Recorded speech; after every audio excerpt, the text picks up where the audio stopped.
Welcome back, guys. We got the block back from the machine shop, nice and milled down. I got my piston protrusion gauge bridge jig ready to measure the protrusion, make sure that's good.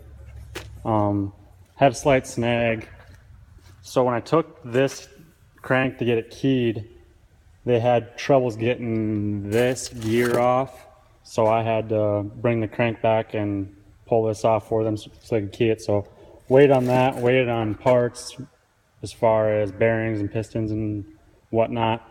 So yeah, the keys turned out great. I'm super pumped about that, super happy. That's a big insurance deal there, so it doesn't, before it just had a couple pins. I don't know if I've posted a couple pictures on my Facebook, and apparently they'll shear off when you start running a lot of power through them, so that's a shit design. So yeah, I got the keyways put in there. Only cost me like an extra $150 for both. SoCal quoted me like 400 some bucks, and then I had to figure out shipping. So yeah, I mean, awesome insurance policy, cheap. So I was pumped about that. I did get pistons. I was gonna get the Molly oval bowls, which basically means, well, this bowl isn't circular, it's an oval, and it basically puts more material right here over the wrist pin, and it's apparently better for heat dissipation and crap like that. So it's supposed to be able to handle more power.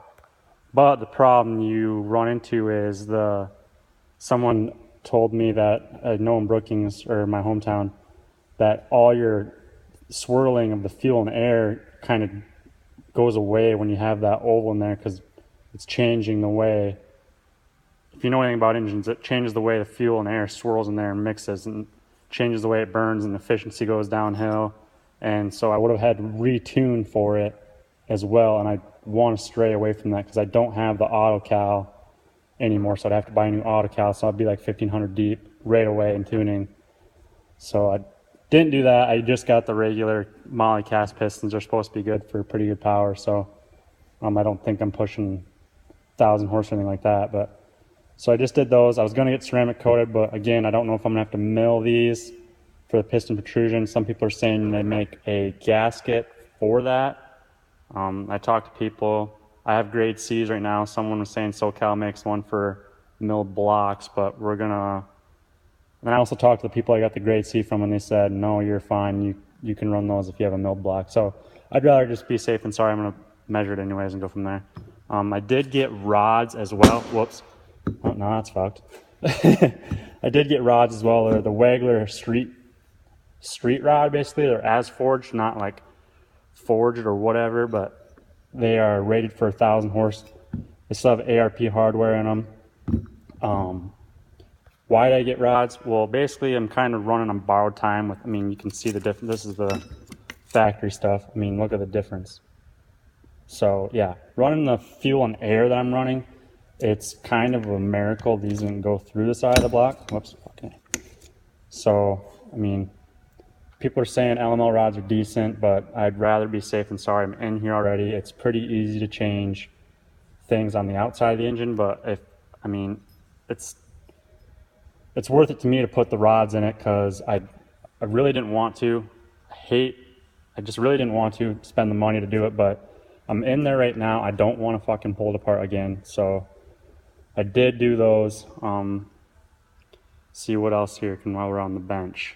Oh yeah, I did get a super damper to pull the harmonics, because apparently LML cranks break a lot right at this first journal. People are saying, because that's the hard firing order. I can't remember what it is, what the firing order is. I think it's one. It doesn't matter.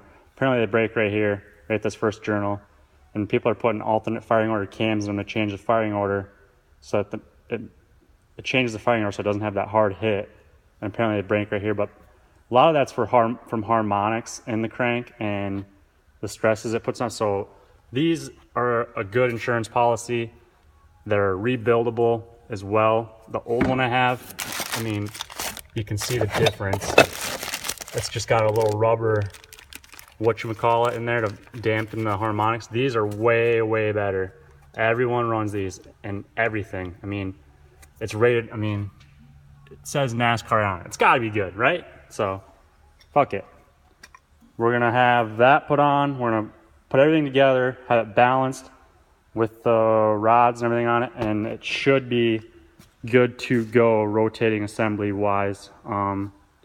What else did I want to cover while we're down here? I think that was pretty much it.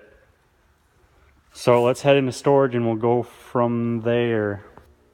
Okay, so we're up in storage. I'm gonna apologize for the lighting. It's kind of shit up here, but so basically I got a whole mess.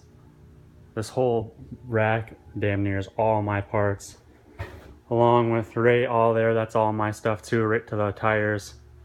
And then I also got some stuff here, and there's some stuff over there. But either way, I wanted to touch on the powder coating I did on it to match everything. See if I can get. Yeah.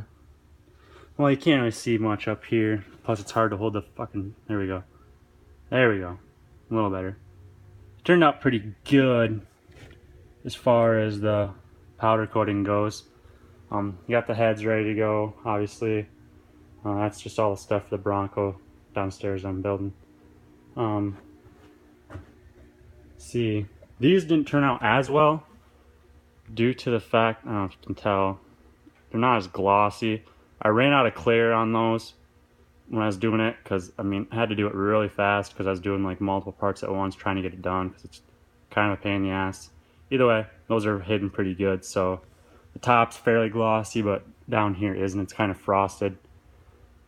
So powder coated pretty much everything that you're going to see or would ever see if you had the motor pulled out. There's the crown jewels there. And this as well.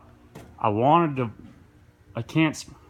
go. I can't stress enough. Every build that I've ever seen, the alternators always look like crap. And they're just right on top. They're an eyesore to me. You pop the hood, you look at it, you're like, Jesus Christ, that looks like crap.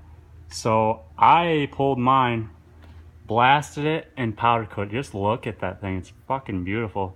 Tested it. Tests great. Comes out flying colors. So pumped about that. I did powder coat the turbo. The factory one was just painted with like a green engine paint. And I can't have that. That's right on top too. And it looked just cheesier and shit compared to the rest of the stuff. So I powder coated that as well. I repowder coated the CP3 dual fueler bracket. And I powder coating all the rest of my brackets in the chrome. Let's see if you can get. It doesn't look as good on the brackets, but when you get something that's, I mean, the chrome turns out pretty decent. It is powder. It's not chrome plating, so it's completely different, but it looks pretty close. It looks a lot more like polished aluminum, but it looks pretty good. So there's the powder coat itself. That's what it looks like before you spray it on. That's the chrome, and then the clear is in the box yet. So let's see. Where else can we? Oh yeah. So the reason I'm not pushing 1,000 horsepower, I know I'm gonna do good at 700, 800 maybe, is look at the size. The secondary charger is pretty damn big, and then this is what it feeds. So I mean, the outlet's like what, 2 inches, 2.5, something like that. The inlet's tiny. The turbine side's no better. So that's what. No, you can't see dick. But basically, what feeds the bigger one, I'm just restricted. This is a big restriction. This compressor here, or this turbo here, all together. It's just restricting power, restricting air. So I don't really need any more power, but that's why I'm not pushing the big numbers. And I mean, that's my hand. It's huge. Well, I'm getting off topic. Basically, this is what's restricting power. This, I don't know. Whatever. So when I did the compressor, it was the first thing I powder coated, and it matched good, I thought at first, but I don't know.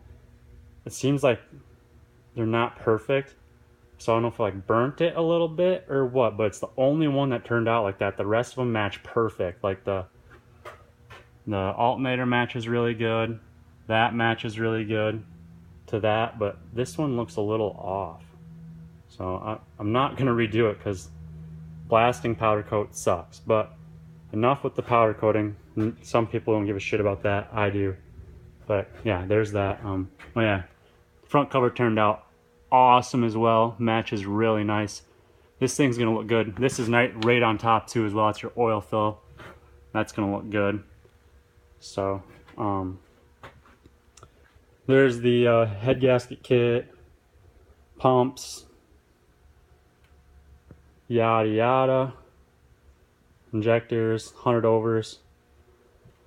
So that's pretty much where I'm at with it. I have a huge stack of parts just freaking everywhere.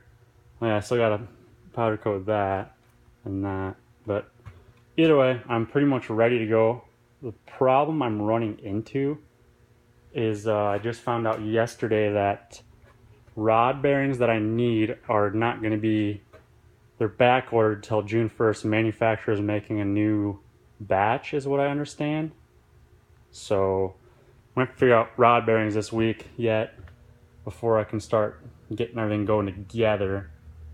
But that's pretty much the gist of it as where I'm at. It took forever to get machining work back and stuff, so yeah, that's just where we're at. Thanks guys for watching. I'll keep you updated as much as I know, you'll know. And thanks for the likes and the comments and subscribes, the few that I have. It's cool to find out people, you know, like build trucks like I do. I mean, a lot of people do, but yeah, either way, I'm pretty burnt on this thing. I'm ready for it to be done and back on the road. So thanks guys. Give it a thumbs up, like it, subscribe. See ya.